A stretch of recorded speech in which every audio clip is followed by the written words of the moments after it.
Tem uma, se não me engano, é Harriet Tubman, se não me engano, uma abolicionista negra americana que trabalhou libertando escravos nos Estados Unidos. Ela tem uma frase que é assim, ó: libertei 1000 escravos, só não libertei mais 1000 porque eles não sabiam que eram escravos.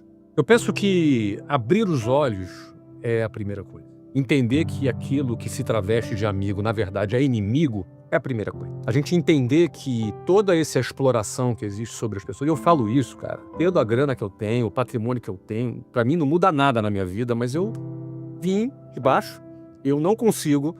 Aliás, eu arrumo problema falando esse tipo de coisa. Posso ser censurado, posso ser processado, você entendeu? Mas eu, desde quando produzo conteúdo, eu busco trazer às pessoas consciência sobre essa realidade. Porque se a pessoa não sabe que está sendo escravizada, muito provavelmente ela é uma candidata a permanecer escravizada pro resto da vida. E o problema é que quando chegar lá na época do INSS, lá da Previdência, da aposentadoria, já era. Ele tem que descobrir isso enquanto é jovem, para não se submeter a esse tipo de modelo que nos foi imposto. A gente nasceu dentro desse modelo. E eu comecei a perceber isso jovem. Eu falei, não vou entrar nessa fila, não vou entrar. Tanto que quando eu comecei a trabalhar, eu não tive carteira assinada. Eu nunca na minha vida tive uma carteira assinada. Não tive carteira assinada. Não quis ter. Não quis. Não, eu simplesmente desprezo todo e qualquer tipo de previdência social que venha do Estado, toda e qualquer garantia, a ilusão de garantia que o Estado supostamente vai me oferecer. Eu simplesmente ignorei isso solenemente na minha vida. E não é porque hoje eu tenho grana. Eu fiz isso quando eu era pobre. Quando você não tinha. Eu fiz isso quando eu era pobre. Porque eu achava balela. Político aparecendo de 4 em 4 anos, fazendo as mesmas promessas de sempre e as pessoas acreditando nas mesmas balelas de sempre. Então, assim, eu ignorei solenemente esse modelo todo. Eu sempre achei balela. E aí, cara, a solução é quando você precisa ter coragem de se desprender disso, porque pensa que toda a manada tá indo em direção do sistema, né? Todo mundo, seus amigos, seus parentes, seus vizinhos, todo mundo tem esse valor. Quantas vezes eu ouvi, mas você não vai ir na sua aposentadoria, como é que vai ser? E se você fica doente? Quantas vezes eu ouvi esse tipo de situação? E eu entendo as pessoas, porque quando você conhece um modelo de vida, qualquer coisa que esteja fora desse modelo, porque esse modelo você aprendeu com teu pai, com a tua mãe, com a tua família, com teus vizinhos, na televisão. Não é fácil você se desprender da manada. Não é fácil. Você, quando decide se desprender desse fluxo, você leva um tempo até você ter resultado. E durante esse período, é taxado de maluco, de irresponsável, não é? Porque você não tem um emprego com carteira assinada. Eu nunca quis ter, nunca tive. Teus pais, Flávio, nisso, eles estimulavam o quê? Meus pais me apoiavam muito, no sentido do que eu era um garoto estudioso. Eu fui um cara que venci no sistema acadêmico, sabe, Joel? Eu fui um dos melhores alunos. Eu passei nas melhores faculdades. Então eu não sou um cara recalcado porque eu não consegui passar.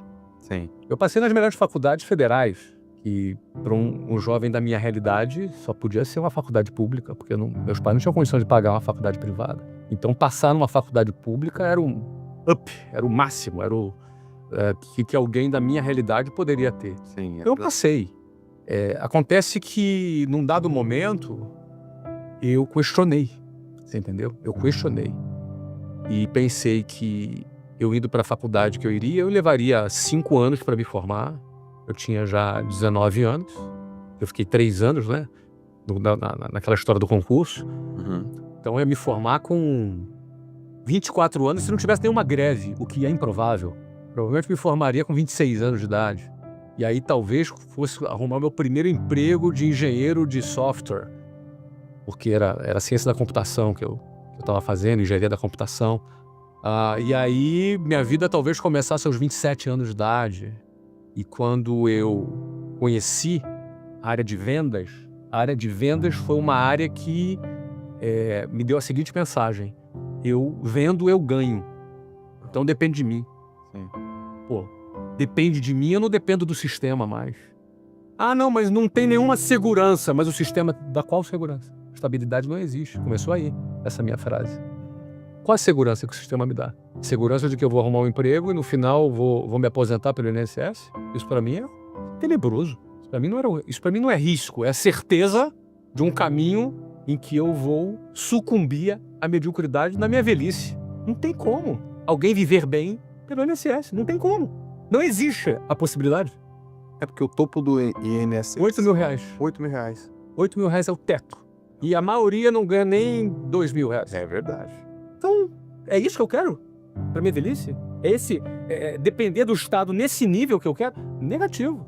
Para mim, o grande risco é você apostar nesse caminho. Então, a aposta desse caminho, para mim, era fora de cogitação. Eu não recebi herança, meus pais não me deram valores, honestidade, palavra, mas não recebi patrimônio de herança. Nem teria nenhum patrimônio. Então, eu tinha que fazer acontecer. E o sistema não me oferecia isso. Então, quando eu venci fora do sistema, e aí eu nunca tive carteira assinada, e aí eu venci como vendedor, ganhei dinheiro, cheguei a diretor, mesmo sem registro daquela empresa. Uhum. Aí decidi sair para abrir o meu negócio estourou, explodiu. E aí, de um garoto que morava na boca da favela, e daqui a pouco eu virei um empresário bem-sucedido. Só que eu não consegui me esquecer de onde eu vim, entendeu, João? E não perdi a vontade de contar para as pessoas como é que é. Assim como eu queria que alguém me contasse como é que era, Sim. eu mantive a vontade de contar como é que é. E para mim, revelar, denunciar o inimigo fantasiado de amigo é uma das minhas maiores missões de vida. Mostrar para as pessoas que aquilo que diz que é seguro, na verdade, é uma armadilha. Fazendo uma analogia, você na caverna se desprende, olha, tem a saída, abre e fala, uou, tem uma vida aqui, volta para chamar os prisioneiros. Exatamente. Eles precisam saber que são prisioneiros. Eles não sabem. E aí você tá libertando essas pessoas. O que você ouve de objeção? Tô usando essa palavra das vendas. Qual que é o revés que eles trocam? Fala, não, pelo amor de Deus, isso não funciona pra mim, isso não é pra todo mundo. A maior desilusão é o medo. Pensa o seguinte, o cara tá dentro da caverna. Se ele sai da caverna, ele pode ser devorado por uma fera, por um urso. Sim. Mas se ele fica na caverna, ele vai ter uma vida abaixo da média e ainda vai morrer de fome dentro da caverna. Então, é mais ou menos assim. Na caverna é certeza que ele morre. Fora dela, talvez ele morra. Não tem garantia. Eu não prometo garantia pra ninguém. Sim. Não existe garantia. Essa é boa. Não existe, cara. Ela tá. Não existe garantia. Não existem garantias, cara. Não existem mesmo, cara. Então, assim, eu não dou pro cara uma fórmula, ó, faça isso, saia da caverna, não tem garantia, cara. Agora, existe uma garantia. Se tu ficar, tu morre. Isso é garantido. Não tem garantia, mas você tá no jogo da probabilidade. É mais provável que aqui. Isso, exatamente. Então é isso, cara. Agora, é pra todo mundo, Joel? Cara, eu acho que todo mundo tem condições, mas a maioria tem medo. Essa é a maior objeção. O medo do desconhecido. As pessoas preferem, na sua grande maioria, abraçar a mediocridade em vez de enfrentar o desconhecido. Mesmo que não seja tão desconhecido assim atualmente.